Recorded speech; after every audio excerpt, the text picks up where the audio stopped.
YouTube তার premium পরিষেবার জন্য 2% সাবস্ক্রিপশন প্ল্যান চালু করতে চলেছে। সংস্থার তরফে জানানো হয়েছে, তারা ভারত সহ 4টি দেশে এই নতুন স্তরের পাইলট প্রকল্প চালাচ্ছে। এই দুই ব্যক্তির প্রিমিয়াম প্ল্যানটি শীঘ্রই সব ব্যবহারকারীর জন্য উপলব্ধ হবে বলে আশা করা হচ্ছে। এই প্ল্যানটি চালু করার ফলে ইউটিউবের সাবস্ক্রিপশন বৃদ্ধির সম্ভাবনা রয়েছে। এতদিন পর্যন্ত ব্যক্তিগত, পারিবারিক এবং পড়ুয়াদের জন্য সাবস্ক্রিপশন প্রকল্প ব্যবহারকারীদের জন্য উপলব্ধ ছিল। এবার 2% প্ল্যান চালু করেছে সংস্থাটি। স্পটিফাই ডুও প্ল্যানের মতো 2% ইউটিউব প্রিমিয়াম মেম্বারশিপে দুজন ব্যক্তিকে একটি সাবস্ক্রিপশন শেয়ার করার সুযোগ দেবে। গুগলের মালিকানাধীন ভিডিও স্ট্রিমিং প্ল্যাটফর্মটি 2% ইউটিউব প্রিমিয়াম মেম্বারশিপ প্ল্যান পরীক্ষা করছে। একটি সর্বভারতীয় সংবাদ মাধ্যম সর্বপ্রথম এই খবর প্রকাশ করেছিল। এই নতুন সাবস্ক্রিপশন প্ল্যানটি এখন ইউটিউব ইন্ডিয়া ওয়েবসাইটে তালিকাভুক্ত রয়েছে।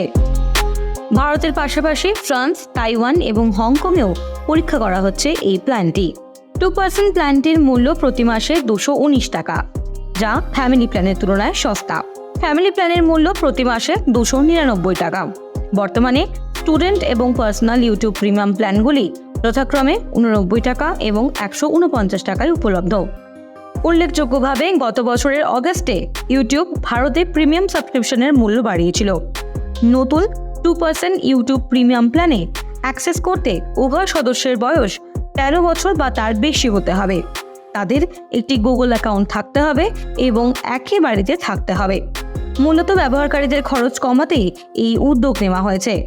ইউটিউব প্রিমিয়াম ব্যবহারকারীরা বিজ্ঞাপন ছাড়া ভিডিও স্ট্রিমিং অভিজ্ঞতা, অফলাইনে ভিডিও ডাউনলোড করার সুবিধা এবং ব্যাকগ্রাউন্ডে ভিডিও চালানোর অভিজ্ঞতা উপভোগ করতে পারেন। সম্প্রতি কোম্পানিটি মার্কিন যুক্তরাষ্ট্র, অস্ট্রেলিয়া, জার্মানি এবং থাইল্যান্ডের মতো নির্বাচিত দেশে প্রিমিয়াম লাইট প্ল্যান চালু করেছে। এটিতে স্ট্যান্ডার্ড প্রিমিয়াম প্ল্যানের তুলনায় সস্তা বিকল্প এবং সীমিত প্রিমিয়াম সুবিধা পাওয়া সম্ভব। ফলো করুন এডিটর জি বাংলা।